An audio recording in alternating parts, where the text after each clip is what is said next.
साल था 2021, जनगणना होनी थी, लेकिन आ गई कोविड-19 महामारी। इसके बाद चुनावी रैलियां होती रहीं, रथ यात्राएं निकलती रहीं, नहीं हुई तो सिर्फ जनगणना।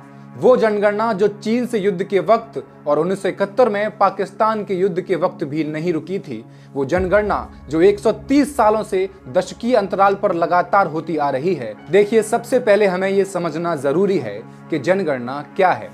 जनगणना सिर्फ लोगों की गणना नहीं है।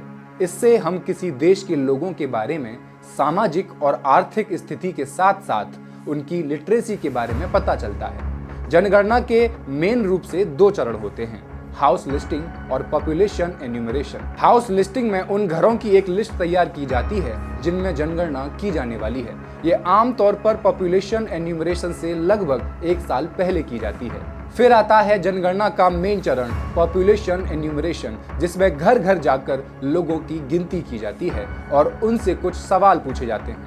भारत में पहली बार संपूर्ण रूप से जनगणना साल 1881 में हुई थी। सैकड़ों लोगों ने घर घर जाकर करीब 25 करोड़ लोगों से उनके बारे में कई सवाल पूछे। यह ब्रितानी भारत की पहली जनगणना थी। अगले 130 सालों के सफर में भारत में काफी कुछ हुआ। इसी दौरान भारत 1947 में आजाद भी हुआ। आजाद भारत ने पाकिस्तान और चीन के साथ युद्ध का सामना भी किया। सामाजिक और आर्थिक संकट भी समय समय पर आते गए, लेकिन इस दौरान भारत में जनगणना का सिलसिला हर 10 साल में एक बार जारी रहा।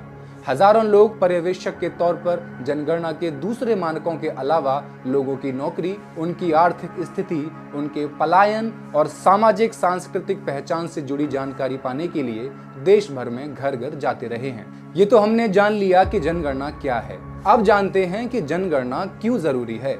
देखिए, जनगणना के जरिए से प्रशासकों, नीति निर्माताओं, इकोनॉमिस्ट और जनसंख्याविदों को ढेर सारे आंकड़े मिलते हैं। ये आंकड़े ये जानने के लिए जरूरी हैं कि दुनिया भर में सबसे बड़ी आबादी वाला देश भारत किस दिशा में आगे बढ़ रहा है। दरअसल इन आंकड़ों की बदौलत ही सरकार राज्य को बजट आवंटित करती है।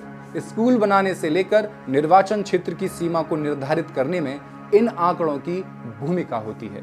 विशेषज्ञों का मानना है कि 2021 में प्रस्तावित जनगणना समय पर नहीं कराने से केंद्र की तरफ से राज्यों को फंड ट्रांसफर पर असर पड़ेगा। नेशनल डेटा इनोवेशन सेंटर जो दिल्ली में है, उसके एक प्रोफेसर और निदेशक सोनाल्डी देसाई ने कहा, यदि आपके पास जनसंख्या के सटीक आंकड़े नहीं हैं, तो आप केंद्र की तरफ से राज्यों को फंड ट्रांसफर और कई अन्य प्रकार के आवंटनों के बारे में सही अनुमान नहीं लगा पाएंगे।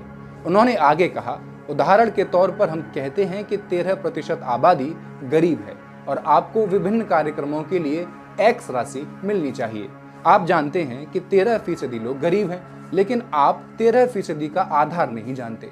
तब आप अभी भी अपने पुराने आंकड़े का उपयोग करेंगे, जबकि पूरे देश में प्रजनन क्षमता में गिरावट आई है और जनसंख्या वृद्धि दर परिवर्तनशील रही है।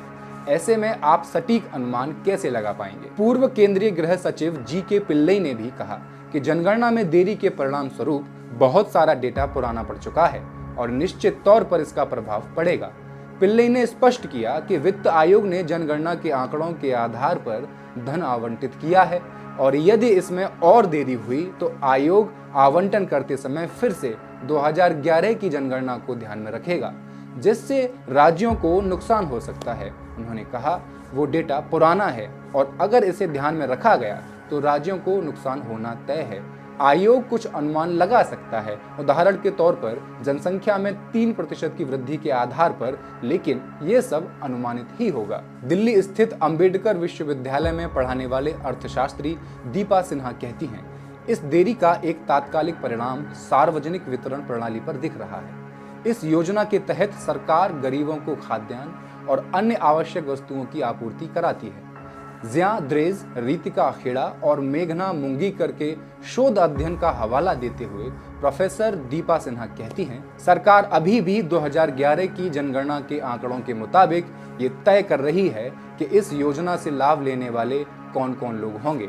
ऐसे में अनुमान है कि करीब 10 करोड़ लोग इस योजना के दायरे से बाहर हो जाएंगे। इन तीनों ने अपने शोध अध्ययन में राज्यों द्वारा जारी जन्म, मृत्यु दर और गृह मंत्रालय के जनसंख्या के आकलन का इस्तेमाल किया है। प्रोफेसर सिन्हा कहती हैं, बड़े राज्यों खासकर उत्तर प्रदेश जैसे बड़े राज्यों में कहीं अधिक लोग कल्याणकारी योजनाओं से वंचित रह जाएंगे। इसके साथ साथ महिलाओं के रिजर्वेशन को भी तब तक लागू नहीं किया जा सकता जब तक जनगणना नहीं हो जाती, क्योंकि जब जनगणना होगी तभी डेलिमिटेशन, जिनको डेलिमिटेशन नहीं पता उनको बता दूं कि ये एक ऐसी प्रोसेस है जिसमें निर्वाचन क्षेत्रों का दोबारा से सीमा तय की जाएगी। ये अपने आप में काफ़ी कंट्रोवर्शियल टॉपिक है, इसके बारे में किसी दूसरे वीडियो में बात करेंगे। तो डेलिमिटेशन के बाद ही महिला रिजर्वेशन लागू किया जा सकता है। अब सवाल ये कि मोदी सरकार क्यों इसमें देरी कर रही है और जातिगत जनगणना से परहेज क्यों कर रही है। देखिए, जब जनगणना होती है तो कुछ आंकड़े सामने आते हैं और ये आंकड़े किसी देश की कमजोरी को पहचान कर उसमें सुधार करने का मौका देते हैं और देश के लिए फायदेमंद साबित होते हैं। लेकिन किसी सरकार की पोल खोल के भी रख देते हैं कि मौजूदा सरकार ने क्या काम किए और उसकी वेलफेयर स्कीम से किस किस को फायदा हुआ। मतलब कि किसी देश के सारे डेटा को बहुत ही सरल वे में जनता के सामने जनगणना रख देती है। चलिए आपको एक उदाहरण से समझाता हूँ। हमारे होम मिनिस्टर अमित शाह ने संसद में एक भाषण दिया था जिसमें वो कह रहे थे कि पाकिस्तान में धर्मांतरण के बाद हिंदुओं की पॉपुलेशन 23% से घटकर आज के समय में केवल 2% रह गई। वो पता नहीं ये डेटा कहां से उठाकर लाए, लेकिन दोस्तों जो वास्तविकता है वो इससे बिल्कुल अलग है। आइए इसे जनगणना के आधार पर समझते हैं। देखिए, पहली बात तो ये जो ये डेटा उठाकर लाए हैं ये कहकर कि ये 1947 का है, तो 1947 में न तो पाकिस्तान में और न ही हमारे देश में कोई भी जनगणना की गई थी। ये एक्चुअली 1941 का डेटा है। 1941 में उस समय ये जो पाकिस्तान वाला इलाका है इसमें हिंदुओं की पॉपुलेशन थी वो 14% थी।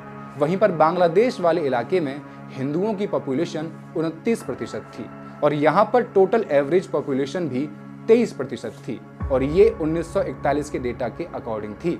लेकिन सबको पता है 1947 में जब पार्टीशन हुआ तो बहुत सारे लोग पलायन कर गए इधर से उधर, उनको अपना घर छोड़कर जाना पड़ा और बड़ी संख्या में लोग मारे भी गए थे।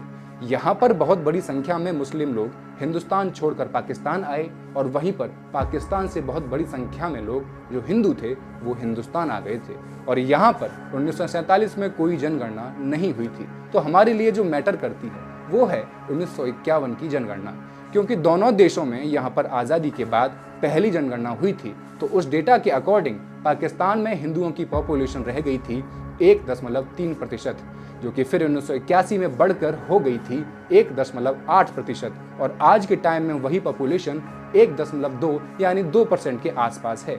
तो यहाँ पर पाकिस्तान में हिंदुओं की पॉपुलेशन घटी नहीं बल्कि थोड़ा इंक्रीजमेंट जरूर हुआ है। अगर ऐसे ही हम इंडिया के पंजाब वाले हिस्से में देखें तो यहाँ 1931 में मुस्लिम की पॉपुलेशन 52% थी, जो कि फिर 1941 में घटकर 32% रह गई, जिसके बाद फिर 1951 में पंजाब में मुस्लिम की पॉपुलेशन घटकर रह गई थी केवल 0.8%। तो क्या इसके पीछे बड़ी वजह धर्मांतरण या उनको मारना सताना था? बिल्कुल नहीं।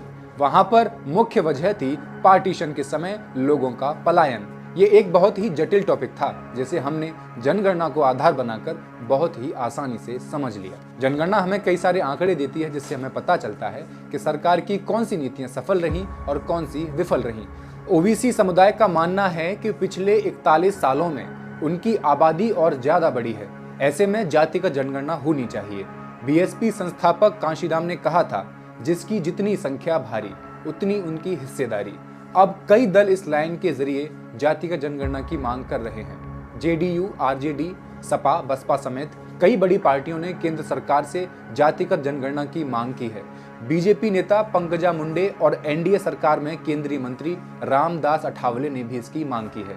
जानकारों का मानना है कि इससे हिंदू वोटों में दरार आ सकती है और सत्तारूढ़ भारतीय जनता पार्टी को नुकसान हो सकता है। मोदी सरकार को 2024 के चुनाव में नुकसान न हो इसलिए सरकार जनगणना से भागती फिर रही है। नोबेल पुरस्कार विजेता अर्थशास्त्री एंगस डीटन सहित 200 से अधिक अर्थशास्त्रियों, शिक्षाविदों और पत्रकारों ने एक बयान जारी कर सरकार से आंकड़े जारी करने का अनुरोध किया था। बयान में कहा गया था, देश के लिए यह मूलभूत महत्व की बात है कि सांख्यिकीय संस्थानों को राजनीतिक हस्तक्षेप से स्वतंत्र रखा जाए और सभी आंकड़ों को स्वतंत्र रूप से जारी करने की अनुमति दी जाए। पिछले साल अगस्त में एक संसदीय समिति ने देश के सभी आर्थिक उद्यमों की गणना करने वाली भारत की 7वीं आर्थिक जनगणना जारी करने में हो रही देरी पर सरकार से सवाल किया था। प्रोफेसर सिन्हा कहती हैं, देश में आंकड़ों को लेकर एक समस्या है। वहीं प्रोफेसर कन्नन बताते हैं कि अतीत में भारत ने अन्य विकासशील देशों को जनगणना कराने में मदद की थी, जो कि राष्ट्रीय गौरव का विषय था। लेकिन वो आगे कहते हैं, आंकड़ों को लेकर प्रतिबद्धता में कमी से अंतर्राष्ट्रीय स्तर पर भारत की प्रतिष्ठा धूमिल हो रही है। आज के इस वीडियो में बस इतना ही। फिर मिलते हैं ऐसी किसी टॉपिक पर। देखते रहिए मॉलिटिक्स। नमस्कार।